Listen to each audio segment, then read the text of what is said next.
Hey guys, welcome to the People Streamer, the podcast where we give people more than 30 seconds. I'm glad today that I have interviewee that has a love for art because in a way I always admire and love people that do art. And today I have Arera with me, and she is a beautiful hand lettering, a social media marketeer. She has awesome quotes that she puts beautiful light on with her talent as a hand letterer. And you can find her, by the way, on Instagram as Kalisagraphie. You can find her there, and believe me, a lot of people have found her already because she's just a great artist. Reira, how are you doing today? Hello, I'm doing great, thanks. Tell us more how you got into the hand lettering. I've always been into art. I also went to an art school in Belgium, but that was mainly focused on graphic design. And then I rolled into portraits. So I made portraits in Photoshop for a pretty long while, actually, but got a bit burned out on that because a lot of people asked me to make portraits for them, and I didn't enjoy that a lot, I would say, at the end. And I wanted to learn something new just because I like to explore new art forms, but I didn't expect to like hand lettering that much. It's actually a bit escalating. When was the moment you fell in love with hand lettering? I have one friend who does workshops in hand lettering, and that's the first time I came into contact with it. And then I noticed that there was a very big community on Instagram, and I bought a book to practice because you have, for brush lettering, you have books to practice. And I bought a book and a brush pen. I just went for it, and I finished the book in one evening, and I was like, damn, I really like doing this. It was love at first sight, let us say. Yeah, sort of, yeah. And how do you find your quotes? How do you find, is it something that you take out of all day life, or just, oh, I see a beautiful quote and I want to bedazzle, make it more beautiful than it already is? I do it in a few different ways. The first way I do it is um, a lot of people do hand lettering challenges, which is they pick a month, for example, June or July, and they make a subject for that month, and they make a quote for every day of the month. And I follow a lot of those challenges, and sometimes I would pick a fun quote from those challenges if I like a quote. And another way I do it is just roaming around on Pinterest, or sometimes I just pick something from song lyrics. So yeah, I have three ways to do it. Or sometimes it's just something that pops up in my mind. Cool. So actually, you take all you can get out of the world and go look for it, and if something responds with you, you dive in and make it more beautiful and hand letter the shit out of that. I don't know how to say that in an artsy way, but Oh, that's fine. it always looks awesome. How do you choose which colors you pick, or does the quote respond to you and you say, "Oh, this is a sunny quote or something, and I'm gonna use more yellow tints in it," or how does that process work? Sometimes I do pick colors based on the quotes, and that's the easy way. And there are quotes that don't refer to any colors, and that's the times when I'm struggling to pick colors. But I have in Instagram, you can save posts for personal reasons. And I have a collection, you can save them in collections. And I have a collection with color combinations. So I pick a lot of colors from that collection in Instagram. And that's your own collection that you tested colors on, or? No, that's color combinations from other people that other people use. So Okay. it's always fine to take inspiration from other artists, not copying, but just taking inspiration from it. It's totally fine. I saw a TED talk about artists, and it said that at some point you have to steal art, quotation marks, I'm going to say steal art, like you said, borrow some influences or something that you see that's pretty, and copy that in some way to get you to the next level. There was a quote that said, if you steal from one, you're a crook, and if you steal from 1,000, you're an original. So that you take from thousands of people and you take inspiration a little bit there and there and there and there, and you make something that speaks to you. Do you have a kind of style that you like to stick with, or your own kind of way that you do it? Yeah, I have a certain style I stick with, and it basically is what the quote you just said. There are certain artists on Instagram that I follow that inspired me to take some of their things in their art to put it in mine. Like I always blend colors together in my lettering. That's something I stole uh, from someone, but apparently there are a lot of artists who do it. And then I always take permanent marker, a black fine liner, to enhance my lettering or my words. And that's something that also comes back a lot in lettering. But the longer I do it, the more I develop my style on my own. So Yeah. if you get started with something and you steal from other artists or take some certain aspects of another artist, that's totally fine. But Don't copy it. don't copy it, yeah. But if you do it long enough, you will find your own things and your own style. But you will still have those key elements that you started with. That's something else. That's a question I get a lot. Like, where did you find the style to do your lettering? Like my alphabet that I made. How did you do that? That's a question I get a lot. But my alphabet that I make is actually a lot of letters. They are just a lot of fragments of other people's alphabets that I took and developed further myself. So you enhanced it so it has more your Yeah, style, yeah, if I'm yeah. saying that correct. And for the beginners out there, is it just the copying, or what did you do in the beginning? You read the book, you copied some people, or was there something else that you did to get better or improve, or And hand lettering, it's very important to practice a lot. You have cheats or sheets. I'm sorry. cheats? You have You can input a no, cheat code, and then you yeah. just have You have sheets of just one letter, and you do. They call these drills, and you just take one sheet of paper, and you just write the letter G, for example, on the whole page, and just do these drills over and over and over again, because hand lettering is very based on muscle memory. In the beginning you'll think, well, oh, how do I do this again? And but if you do it enough, if you practice enough, you will do it like it's nothing. And that's something I also did, is just do those drills over and over and over again.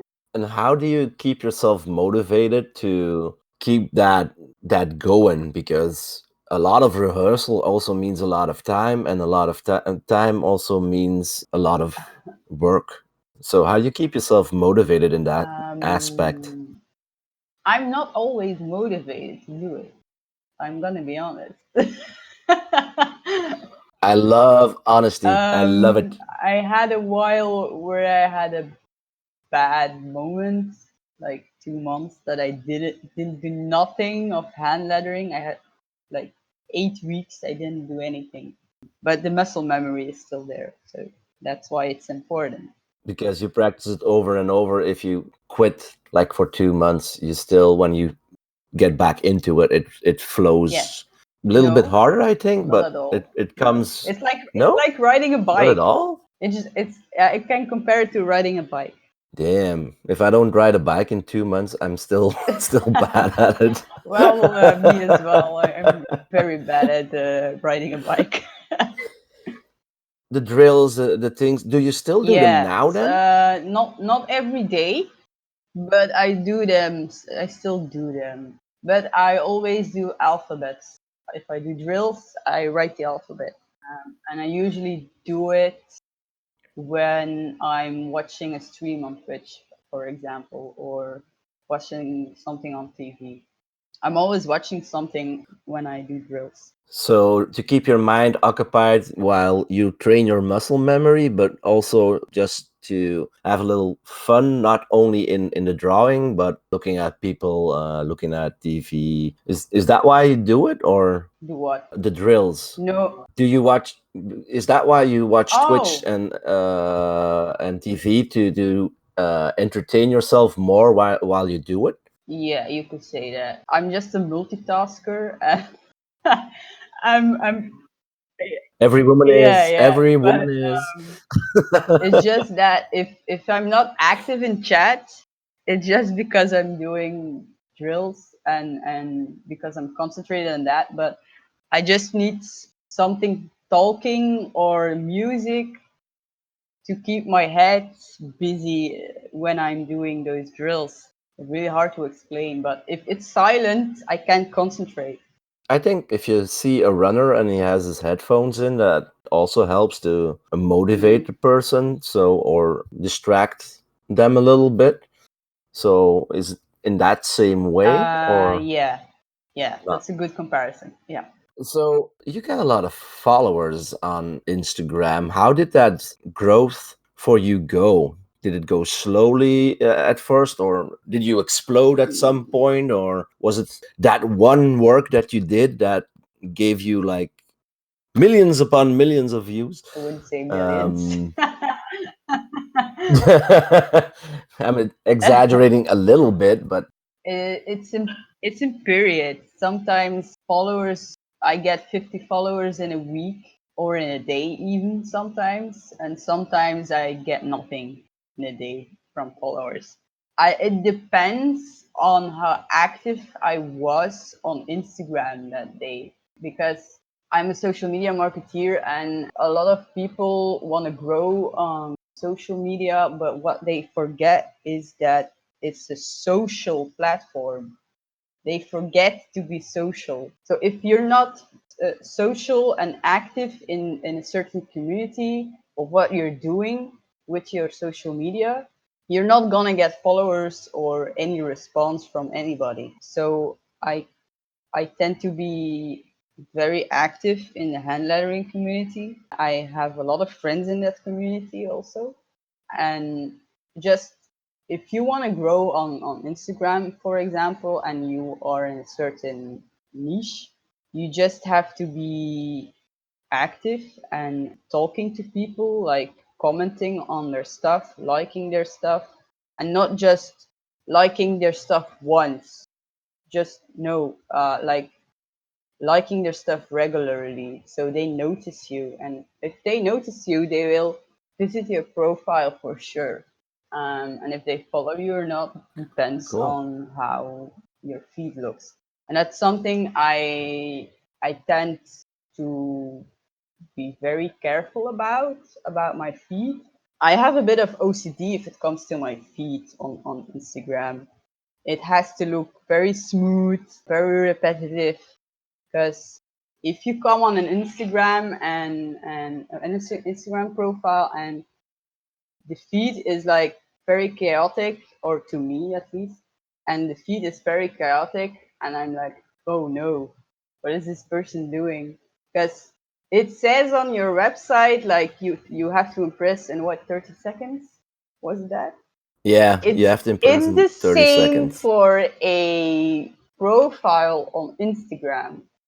You have to impress in 30 seconds. It's the same for everything actually on the internet. It's the same.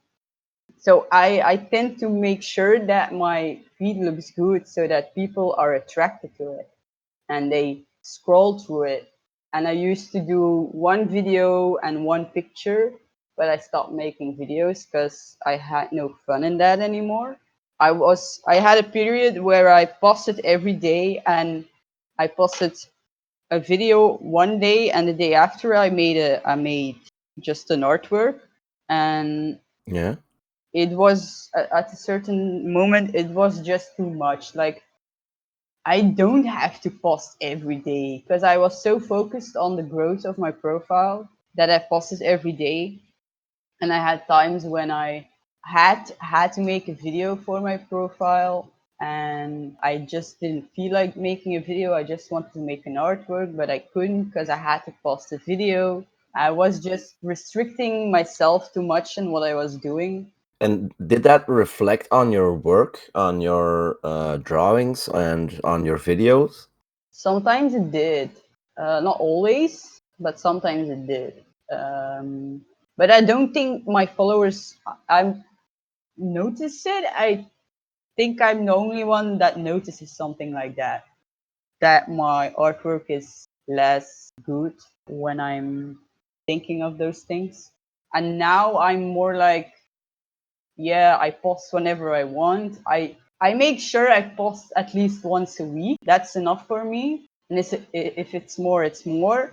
But I don't put myself to the thing of posting every day or posting every 2 days. I don't do that anymore because I felt that the fun was going away for it. So So that's the most important part. Then you want to maintain that fun that you have, mm, that yeah, liveliness in your drawing, so that you don't burn yourself out. yeah, because I had that with portraits I drew, like I mentioned. I was so hard on myself to make a portrait every week and for myself, and besides that, doing commissions for other people. And I just burned down on it. And I just don't want to get that anymore because I love brush lettering and I love hand lettering, and I would just want to keep doing it. You want to maintain the love. Yes. Yeah. You were talking about your feed and making it pretty, like, and do you have some tips in that? Because I know a lot of just artists in general in Instagram just post whatever, and they keep posting. They post every week or every day. But like, I'm looking at your feed right now, and it's colorful. It's in the same team. It attracts more than all different things. Do you have any tips for that to still have that in some way, or do they have to do six works or seven, eight works, the same kind of thing, or how would you do that? That's a question that is very based on psychological things. Like, I'm gonna say it's a kind of a habit to do the same thing in every post. For example, make sure there's a pencil in every picture, for example, or make sure that all the lightning is always the same, or the filter you're using is always the same, or the colors you're using are always the same. Just you must have an element in your pictures on Instagram that is the same, That always comes that back, always that comes back. Yeah. that people can recognize that is your thing, Hmm. your style. Yeah, because I don't know if you follow any. I probably not. If have you ever seen an Instagram of a beauty influencer? A beauty influencer. Mm. No, No, okay. no. But I probably should start though. I probably should you start shouldn't. You to shouldn't. It's myself. not worth it. You should- it's not worth But I it. want to be beautiful. Come on. Don't do it. Don't do it. It's all fake. But what they usually do is what I see a lot in those uh, influencers is that or that they also have a pattern in their feed, or they always have a white border around their pictures, or their pictures are always black and white, or they always use the same filter, or they use a color theme in their pictures. There's so much you can do to just have that structure in your feed. It's kind of way to make your brand also known that, oh, that white that white on the background that they always use and this other person also uses it, then they immediately think of you as well. Is it something like that if you No, it's just purely to attract people. because the same thing always comes back. It's a visual thing Yeah, then it's just a because visual we thing. like It's not things to it's be the not for same. branding. I I wouldn't use it for branding purposes because there are a lot of people in hand lettering that use the same way that I do of taking pictures of my artwork. And it's just my marketing way of thinking, I guess. I just something like that, like pursuing people with colors and structure and things like that is called neuromarketing. And Ooh, next level. I had classes on that, and I think it's because I had classes in neuromarketing that that I know this stuff. Like, for example, if you have a website and you have a header with a picture, and you have text on the picture, like welcome on this website, for example, or something to pursue them to buy something. It's important that the person on the pictures looks at the text on the header.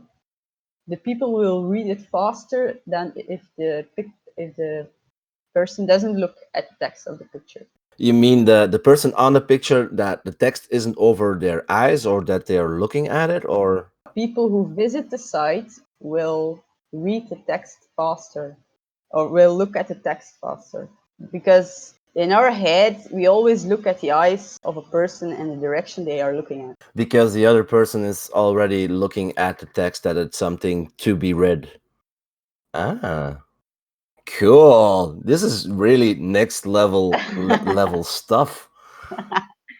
I should learn these things. I must learn these things. I'm interested in it now. I've always had a Yeah, fascination it's called with people and what neuromarketing. they do, and this is really It's just interesting. So just by having the same like your markers on there or in a way put there to highlight also the text, that's a way for marketing then. yeah, actually it is. It's very simple, but it's because people are based on habits, and they are focused on habits and things that come back, that they will look through my feed. That's cool. I did not know this. Now that I think about it, I'm thinking like the connection is made from whoa. Okay, now I know I do these things.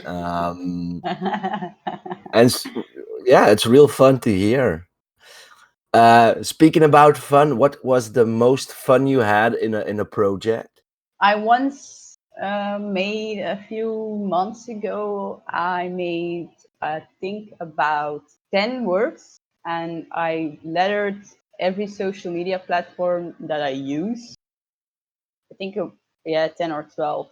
And then I bundled it in a post, and it was just fun to combine social media, what I love and I'm very interested in, and my lettering. It was fun to combine those things. Is that the 10 fun words to letter? Is it that one that you mean? No, I made a post in, I think, March, on my Instagram. And the first one you see if you go through my feed is Instagram. But if you open the post, you can scroll to left or swipe left, and then you'll see different social media platforms like Facebook, Twitter, Twitch, Pinterest, LinkedIn, Facebook is in it as well. So I leverage the social media platforms. Cool. And that was the most fun you had with it then. Yeah, because it was a little project. It's actually the only one I have because I'm very bad at finishing things. Says the person with more than 200 posts and pictures on her Instagram. Yeah, but I mean big projects. I mean, I'm not used to doing big projects, and if I because I know if I start one, I won't finish it. But and also the social media lettering I did took me a while to finish. It happens. It happens. Some projects take years to accomplish, Yeah. but it looks really cool. And I can't post it anywhere here with my voice, but it looks really cool. What's the one tip you have for persons out there that are interested in hand lettering or social media in general? What's the one tip you would give for those people? Those are two different things, social media and hand lettering. So I should give two tips. Ooh, give two tips. More tips, the better. For hand lettering, I would say the one tip that I can give, and I know it's not much, but it's practice. You won't get anywhere with hand lettering if you don't practice. If you do it once and you say, oh my God, this looks like shit, yeah, it will look like shit, but you have to practice and then it will start looking better. So that's the only tip I can give with hand lettering. And for social media, a tip for social media is so broad and big, and to give one tip for social media is hard because there's so much to learn about social media marketing. I would say if I have to give one tip to for social media marketing, I would say do webinars on Instagram, on Pinterest, on because they mostly are free webinars, but you always learn from them. And sometimes you'll get webinars that you say, "Oh my God, I already know this," but there always will be information that you didn't know. So following webinars is a good way and a free way to learn about social media. Cool. I should look into that a little bit more myself. So thanks for the tip. Where can people find you, Reira? Where can people find you everywhere in the world? Not your home address, but I mean on social media and such. um, I have Instagram, but you mentioned that Yeah, calligraphy and underscore and I have Facebook.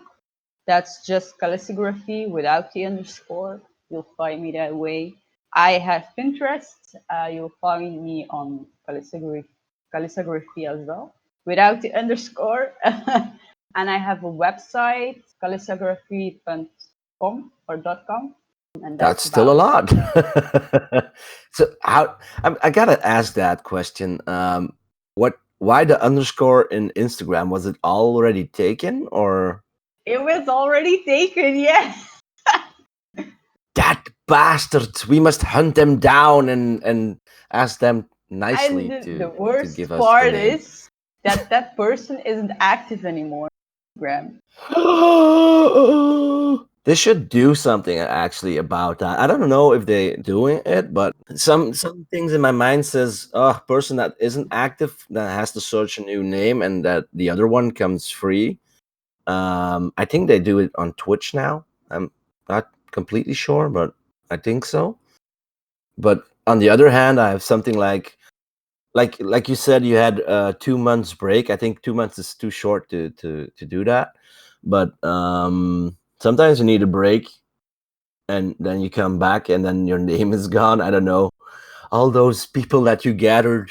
Um, Yeah. well, maybe the person who has that account is not posting, but is active in DMs or is still liking stuff. Because usually, Yeah, that's yeah, true because as well. usually Instagram will delete profiles that aren't active at all or aren't logged in for 6 months. Ah, okay. But calligraphy without underscore, if you are listening, we are asking nicely to give us that name. Give it, give it. I was already happy that I had the domain name. That you had the same name? The domain name for my Oh website. yeah, yeah. If they took everything about that, you decided, oh, I have this, and then go the domain name, and then damn. And I think it's really funny because some people then just put a number behind it, but they they say their website, and then they yeah, Yeah. people forget the number and they come to a whole different website. And I always think that's funny to see those.